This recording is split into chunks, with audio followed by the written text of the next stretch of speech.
Des 14 cimetières parisiens intramuros, c'est le plus grand, le plus prestigieux et le plus touristique.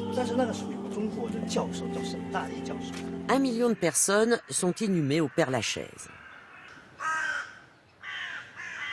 Mais ici, comme partout dans la capitale, la place manque cruellement pour répondre à la demande des Parisiens.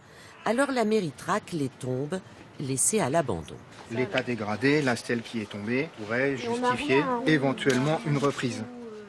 Seul souci, la majorité des concessions a été vendue à perpétuité. La mairie doit donc procéder à des reprises administratives, une procédure juridique qui peut prendre 3 ou 4 ans. L'année dernière, nous avons réussi à récupérer à peu près 150 terrains qui ont été remis à la vente. Et là, la maire de Paris a demandé effectivement aux différents conservateurs des cimetières intramuros de vraiment se lancer dans une procédure de reprise importante. Depuis 2003, la mairie propose aussi des concessions temporaires de 10, 30 ou 50 ans. Mais impossible de savoir si elles ont du succès. La mairie refuse de nous donner le nombre des ventes. Nous ne connaissons que les tarifs. La décennale coûte 800 €, alors que la perpétuelle s'élève à presque 16 000 €, soit 8 000 € du mètre carré. Quelle solution avez-vous choisie, madame? Perpétuelle. Pourquoi? Pour qu'on n'oublie jamais mon mari. Il avait peur d'être oublié.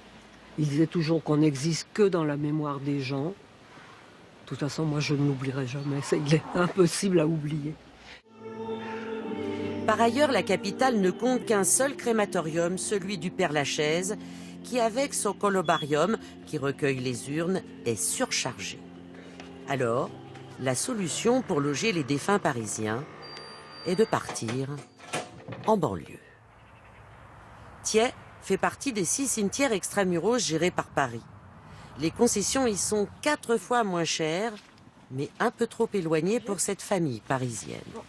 C'est ma sœur et mon beau-frère. Voilà. Ils habitaient Paris 15e, dans le quartier de Cambronne. Donc, vous voyez, il n'y a rien à voir. On aurait pu avoir Montparnasse, mais apparemment, ils n'ont pas dû pouvoir acheter une concession ailleurs que là. Heureusement que ma fille m'emmène parce Parce que le cimetière est à 45 minutes en voiture de son domicile parisien et qu'à 95 ans, elle aurait bien du mal à venir seule. Pour Michel Cavenic, qui préside une association d'information funéraire, il faut prendre des mesures radicales.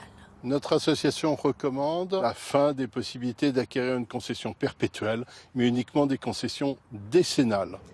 2 tiers des concessions parisiennes se trouvent en réalité hors de la capitale. Il en va des sites funéraires comme de l'immobilier. Rareté et cherté ont poussé les Parisiens en banlieue.